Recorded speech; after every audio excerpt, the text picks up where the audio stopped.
দীর্ঘদিন পর সমবায় সমিতির পরিচালক মণ্ডলীর নির্বাচন শুরু হয়েছে। বুধবার পশ্চিম মেদিনীপুর জেলার কেশপুর ব্লকের বুড়াপাট সমবায় সমিতির 9টি আসনে নির্বাচনের নির্ঘণ্ট প্রকাশিত হয়। তবে মনোনয়নপত্র জমা দেওয়ার সময় শুধুমাত্র তৃণমূল কংগ্রেসের পক্ষ থেকে 9টি আসনে মনোনয়ন জমা হয়। নির্ধারিত সময় পার হলেও কোনো বিরোধী প্রার্থী মনোনয়ন জমা দেননি। ফলস্বরূপ এই 9টি আসনে তৃণমূল কংগ্রেসের প্রার্থীরা বিনা প্রতিদ্বন্দ্বিতায় জয়লাভ করেন। দীর্ঘদিন পর সমবায় সমিতির পরিচালকদের নির্বাচনী প্রক্রিয়া শুরুর ফলে স্থানীয় এলাকায় নতুন এক আলোচনা সৃষ্টি হয়েছে।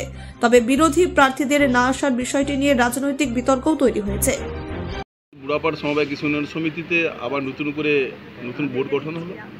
আমি বোর্ডের দায়িত্ব পেয়েছি। আমি বর্তমান সেক্রেটারি, আর আমার পাশে সভাপতি এখানে দাঁড়িয়েছেন, অরুণমণ্ডল সভাপতি হয়েছেন। বাকি আমরা যারা আছি সব ডাইরেক্ট বোর্ডের সদস্য।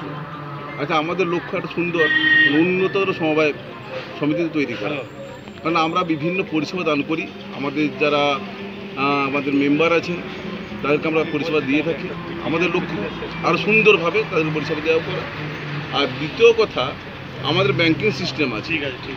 আমাদের যারা অ্যাকাউন্ট হোল্ডার তারা যেন সর্বতভাবে সাহায্য আমাদের কাছ থেকে পায়, সে বিষয়ে আমরা লক্ষ্য রাখব। আমরা এলাকার বিশিষ্ট মানুষের সঙ্গে আমরা যোগাযোগ রাখি এবং বিভিন্ন সমাজসেবামূলক কাজেও আমরা অংশগ্রহণ করে থাকি সমবায় সমিতির মাধ্যমে। কতগুলো আসন ছিল এখানে? এখানে 9টি আসন ছিল। কোনো কি প্রার্থী পড়েছে তৃণমূল কংগ্রেস? অন্য কোনো প্রার্থী এখানে ছিল না। আমরা একটি দলের পক্ষ থেকে সকলে নির্বাচিত হয়েছি।